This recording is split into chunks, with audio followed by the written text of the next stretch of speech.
Morning সবাইকে। এখন একটুখানি সময় পেলাম তো ভাবলাম একটা ছোট্ট ভিডিও করে দিই। ভিডিওটি হচ্ছে এই ব্যাপার নিয়ে যে কালকে যাদবপুর ইউনিভার্সিটিতে অ্যাটাক হয়েছে। এরা বেসিক্যালি যে কোনো রকমের ইনস্টিটিউট যেখানে আর কি যেখানে বামপন্থী শক্তি রয়েছে, যেখানে পড়াশুনো হয়, সোশ্যাল ট্যাবু, রিলিজনের এগেনস্টে কথাবার্তা বলা হয়,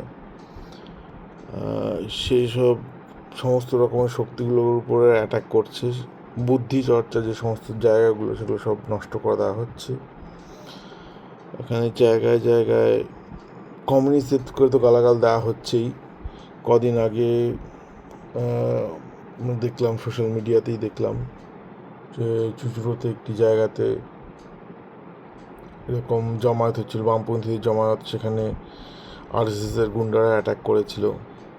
তো এরকম রোজ বাড়ছে, কিন্তু এতে একটা সুবিধা হচ্ছে দুটো জিনিস দেখা যাচ্ছে। একটা হচ্ছে কি, কিছু পরিমাণ লোক যারা মানে সে অর্থে যারা নিজেদেরকে প্রোগ্রেসিভ বলে অথচ ব্রাহ্মণ্যবাদ চর্চা করে, সেরকম ধরনের লোকজনের প্রতি লোকেদের অসন্তোষ বাড়ছে। তাদের মুখোশ খুলে পড়ছে অ্যাকচুয়ালি।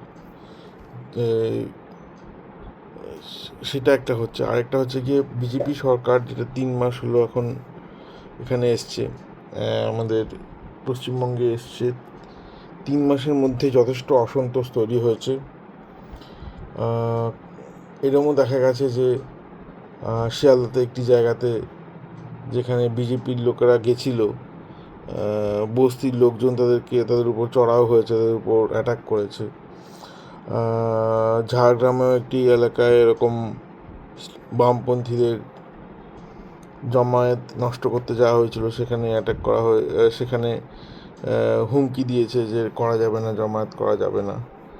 তো একটা জিনিস পরিষ্কার যে এরা অ্যাটাক করছে, এরা জানে এদের শত্রুকে।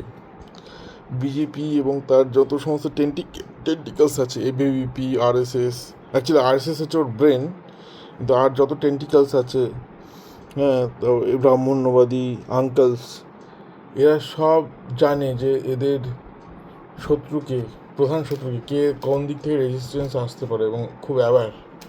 সেই জন্য বেছে বেছে এদেরকে অ্যাটাক করছে। তৃণমূল, যারা লাস্ট ইলেকশনে এদের প্রধান শত্রু বলে মানা হচ্ছিল, সে তৃণমূল পুরোপুরি বিজেপির সাথে মার্চ করে গেছে।